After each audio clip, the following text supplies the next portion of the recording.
Welcome to North Wales. This is the famous Cambrian Rally, and it's the first round of the 2019 Motorsport UK British Rally Championship. An all-star entry lined up in Llandudno town centre. Quite a dramatic sight, I can tell you. And with the key protagonists from last year's title fight back to do battle on the stage's drama is the word. Matt Edwards gets his title defence off the ground on home turf. David Bogie and Martin McCormack both have scores to settle. And then the likes of Tom Cave, Josh Moffat, Desi Henry, Alex Laffey will ensure that the bets are off for now. The lanes of Belgium, the hills of Scotland, the ditches of Kilakilda, and 2 Irish rounds lie in wait for the crews this season. But it all starts here in Wales on some iconic special stages. BRC 2019 is go.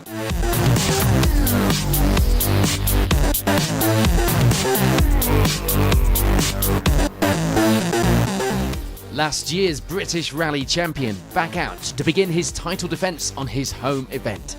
Having taken his first BRC victory at the opening round of last year's British Championship, Matt Edwards will be hoping for as good a start to this season. Very good, yeah, we're looking forward to it. Home stages, so there's a bit of an advantage there, but I don't know how much of it you actually use to slow down for the bad bits as opposed to go fast in the good bits, so yeah, it's going to be an interesting day for sure. A former British Rally champion, David Bogie's 2018 campaign started in a Kielder ditch. With the runner-up spot slipping away at last year's Wales Rally GB, Bogie has some scores to settle. You know, the last time we done the event was 2015, so we managed to win the rally then. So, yeah, I like the stages, like the rally, so hope it'll be a good day. Alex Laffey is living proof that you need to be in it to win it. And at the final round of the series, Laffey took advantage of Bogie's woes to make it an M Sport 1-2. It's nice to have this much competition, so it'd be good to see what we can do. Our gravel pace is still not where I'd like it to be, still needs work. But hopefully we can get a decent result here and move on to Westport. Having had a quiet 2018 season with occasional outings, including Wales Rally GB, Tom Cave is a fairly unknown quantity among our current top flight in the British Rally Championship. And that makes him dangerous. Yeah, we got a season confirmed for this year in the Hyundai R5, which is really exciting for us, and new co-driver with Dale for this season. So yeah, there's a couple of new challenges to tackle, but home rally for me, really the Cambrian stages I know very well. So I'm really looking forward to today. So our defending champion Matt Edwards leads a quality entry away from the town centre start in Llandudno. All looking to top the leaderboard, of course, at the end of the event and get those points on the board here at the opening round. 10 World Championship quality stages lie ahead of the crews today, 52 miles in total. And it all starts with the tricky Clocainog stage. 5, 4, 3, 2, 1, go. 60, flat crest, and a left back's long. 60, small crest, and a sudden 2 right minus. Being the home event for Matt Edwards and Patrick Walsh is a bit of a double-edged sword. Expected to go well on the familiar stages here, but that also adds pressure to perform. Thankfully for the pair, the feeling in the car was good. They opened up a small, but welcomed, I'm sure, 5-second advantage after 3 stages. Second place at this stage would belong to this man, Tom Cave. Dale Bowen alongside this year. They went into the opening stage not fully expecting how slippery things would be. A couple of big moments would soon wake them up to that though. 5 seconds, the gap to Edwards up ahead now. Slippy on that. Yeah. David Bogie and John Rowan didn't feel that the opening stage had gone as well as it could. Too deep into the corners, the pair felt that they were losing speed. They did, however, briefly top the leaderboard after the first stage. Unfortunately, a puncture discovered after that stage would mean taking it easy on the next couple in the loop. They had to use their spare, of course. No room for error now. Third place for now, 1.5 seconds behind Cave. Any of the myriad of spectators lining the stages wouldn't deny that Marty McCormack and Barney Mitchell were trying, visibly quick in that Skoda Fabia, but a few ambitious notes were causing them to scrub a few seconds here and there, ending the morning with 4th overall, 2 seconds back from Bogie. Over mud. Flat 4 left half long, 100. Flat crest. After a season of mostly asphalt rallies, it was taking some getting back into the swing of things on gravel for Desi Henry and Liam Moynihan. The times, though, were looking good, and the pace was increasing as the morning went on. 5th place for the pair going into service. It would be a fair assessment to say that some of our competitors didn't have as much experience on these stages as others. A fact that Josh Moffat and Keith Moriarty were happy to admit was a good reason to take a steady approach to start the day. A good haul of points from this round would set them up nicely for round 2 in Ireland, when the ball was back in their court. They end the morning with 6th place as a result of that strategy. A puncture towards the end of stage 3, thankfully not losing them too much time. There wouldn't be any problems to report for Johnny Greer and Kirsty Riddick, finding the stages slippery like many others were before them, but enjoying things to end the morning with 7th place on our leaderboard. A last-minute decision to enter the championship saw a rush to change the car from tarmac to gravel spec in less than a week for Marion Evans and Jonathan Jackson. And this would be the first time driving the car on the loose. A few of the notes needed tweaking, but they will be happy with their start in 8th. Brendan Comiskey and Ronan O'Kane, meanwhile, would admit to being a little hesitant in places on the opening stages of the day. They do, though, pick up the pace over the next couple of stages, but they need to tidy things up to make any more places up on the leaderboard. And rounding out a top 10 at the end of the morning loop will be Alex Laffey and Stuart Loudon. No problems for the pair, who still admit to needing a little more pace on gravel events. Tom Preston and Andrew Roughhead end the morning just outside our top 10 with 11th place. Steady away on the opening stage of the day, but getting happier and more comfortable in the car, and the times were showing it as well as the morning went on. It would be a nice clean run through the opening loop of stages for Sasha Kakad and James Aldridge. They take it steady to end the morning with 12th. Sadly, though, they put the car into a ditch soon afterwards. Their rally and their hopes of starting their championship campaign on a high coming to an end. So that meant at this stage it would be 13th place overall for Enda McCormack and Paul Sheridan. But with the loss of Kakad after service, the results were of course set to change. There'd be more frustration, this time problems for Alan Carmichael and Claire Williams, the car suffering with a misfire among other issues. Eventually the pair deciding that it was too much of a risk to continue, calling it a day just before the halfway point of the rally. So we are 3 stages down here in Wales, and there's a different leaderboard for each stage. Edwards out in front by a slim margin, but with 7 more stages to go today, anything could happen, and we've seen it before.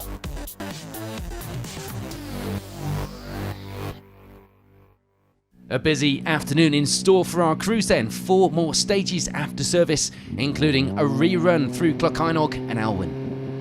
And over this loop of stages, the lead of the rally would remain the same. Matt Edwards and Patrick Walsh indeed extending their advantage at the top to just over 14 seconds now, reaching the end of stage 4 feeling like they had a puncture, but turning out just to be the slippery conditions.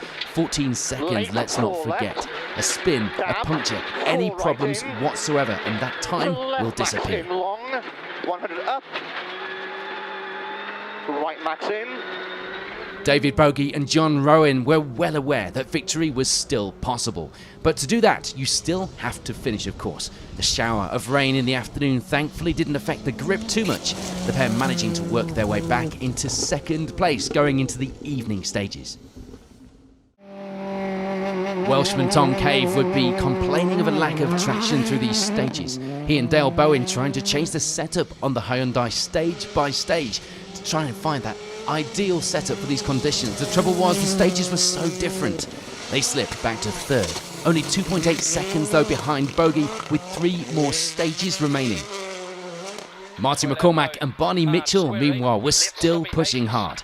A little too hard in places. A small spin would mean that the pair had to reverse to get going again.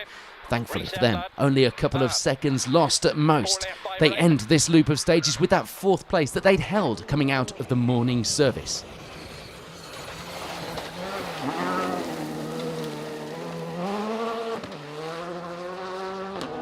Desi Henry and Liam Moynihan would be another of our competitors to think that they had a puncture through stage 4. The surface in there providing a fresh challenge for the crews, clearly. Sadly, although the tyres were all okay, the flat shift wasn't. Trying to change gears using the clutch. Less than ideal in such a close-fought championship. Stage 4 would also give Josh Moffat and Keith Moriarty one of these phantom punctures we keep hearing about. Relieved to get to the end of the stage then to find the tyres were all intact. But doing nothing for the confidence on these unfamiliar stages. They do, though, remain in 6th place on the leaderboard. It was still plain sailing for Johnny Greer and Kirsty Riddick. No problems to report. The stage is getting rough in places, but enjoyable nonetheless. They'd be happy to go into the nighttime stages with that 7th place overall, looking to gain whatever they could with those spot lamps blazing the way.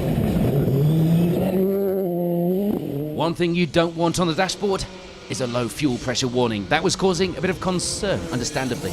Marion Evans and Jonathan Jackson. Thankfully, though, it seemed to be okay. The car was running flawlessly other than the warning on the dash. They were certainly finding their feet as well now, faster through the repeat stages, even with the rain falling in places and understandably the stages becoming rough in places. Things were flowing nicely as well for Brendan Comiskey and Ronan O'Kane. The rain was causing them a little less grip, but they reached the end of the loop with 9th place overall. And rounding out the top 10 would still be last year's runner-up Alex Laffey and Stuart Loudon. Lucky to still be holding on to that position though after a puncture in stage 5, causing the pair to have to limp to the end of the stage and take some interesting lines in the process. Left 3 minus, you only got half a mile to go. Right 3, 60. Flat right 5, 40. Short left 3 plus small cut, and right 4 minus 60. For Tom Preston and Andrew Roughhead, it wasn't a puncture losing them time. It was a wrong direction on one corner in the stage. Only losing a handful of seconds, would you believe? But it would certainly have been the difference between their 11th place overall or a place inside our top 10. Sensor problems on stage 6 with the car would slow Enda McCormack and Paul Sheridan a little.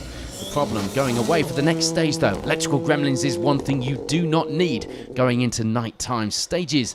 They end the afternoon with 12th place on the leaderboard.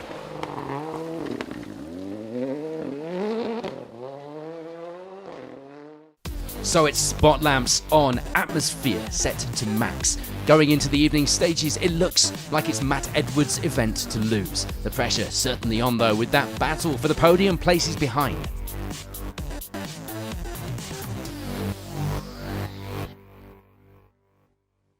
Just 3 stages remaining for the crews then before the finish in Llandudno Town Centre, but the sting in the tail is that all 3 of these stages will take place in darkness. Problems for competitors up ahead would mean Enda McCormack and Paul Sheridan do enough to get to the finish, rounding out the top 10 leaderboard overall in the Fiesta. Something didn't feel quite right inside the car for Alex Laffey and Stuart Loudon in the final loop. The car oversteering a fair bit. They do make it through the stages and they make it back to the finish, importantly, with 9th place overall. After such a clean run, it was frustration for Johnny Greer and Kirsty Riddick. They do make it to the end of the stages, but a high water temperature warning on the dash and what turned out to be a burst radiator would prevent them from getting the car back to Llandudno for the finish. Tom Preston and Andrew Roughhead managed to overhaul Alex Laffey on the leaderboard in these final stages. The first time out in the forests in the dark for Tom, thankfully without any drama. 8th place for the pair. And Brendan Comiskey and Ronan O'Kane would be happy enough with their run today, ending the rally with 7th place overall, putting some important points on the board to start their campaign.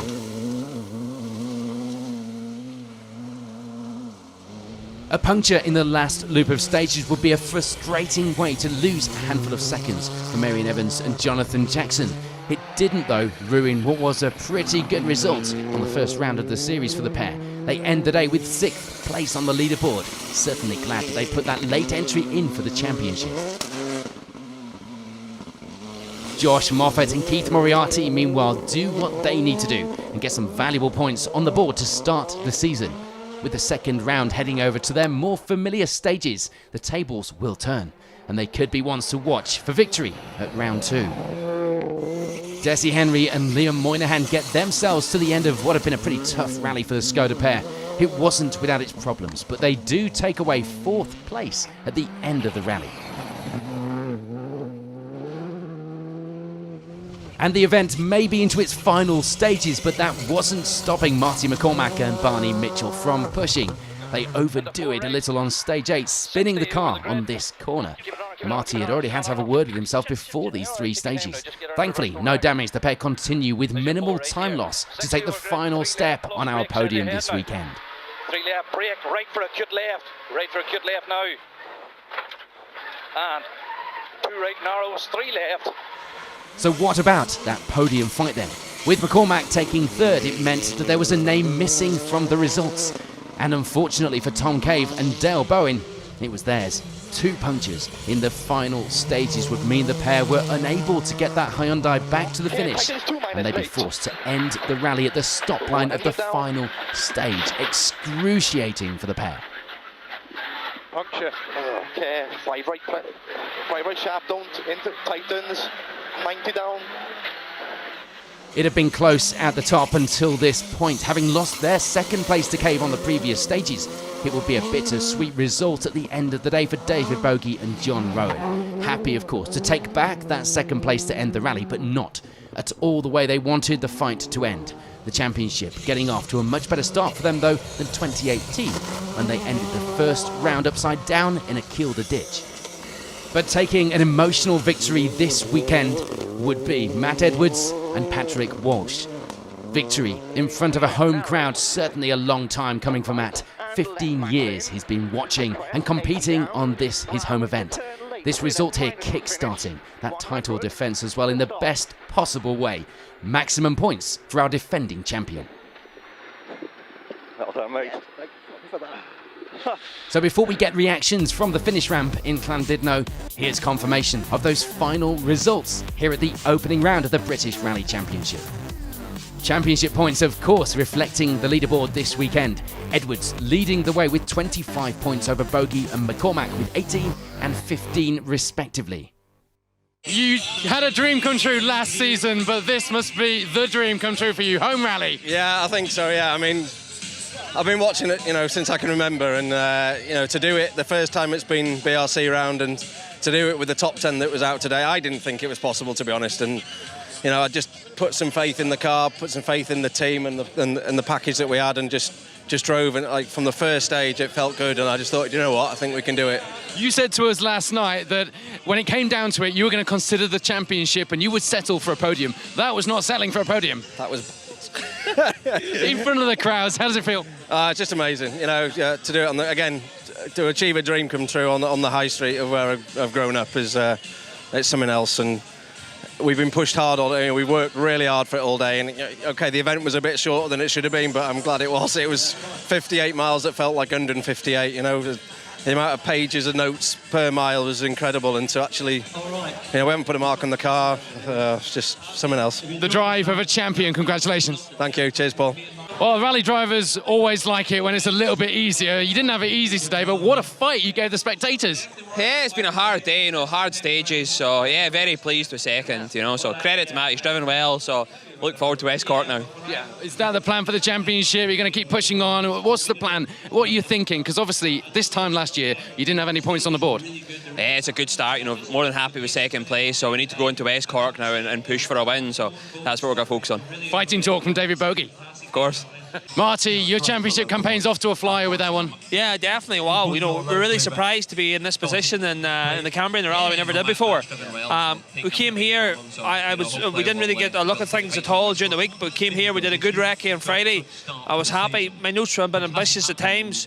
We cleaned that up on Friday afternoon, the video, and we just drove to it today. And as I say, a bit wild in places. We definitely had luck on our side a few times, but a really, really enjoyable day's rallying and really challenging stages. But a good event run by the club here, and Barney Mitchell is the first time sitting the BRC around with myself. brilliant job in the notes, and Buckley did a great job with the car. So look, we had a faultless day, really good day, a couple of spins here and there, but very lucky to get away with spins. Well, we've had it all here at the Cambrian. Split-second fights for position, flat-out action from the start, last-minute dramas, crowds here in Llandudno Town Centre. What a rally this first round has proved to be, and what a prospect we've got ahead of us in the 2019 British Rally Championship. It's off to a flyer. Next up is over to Ireland for the West Cork stages. We'll see you then.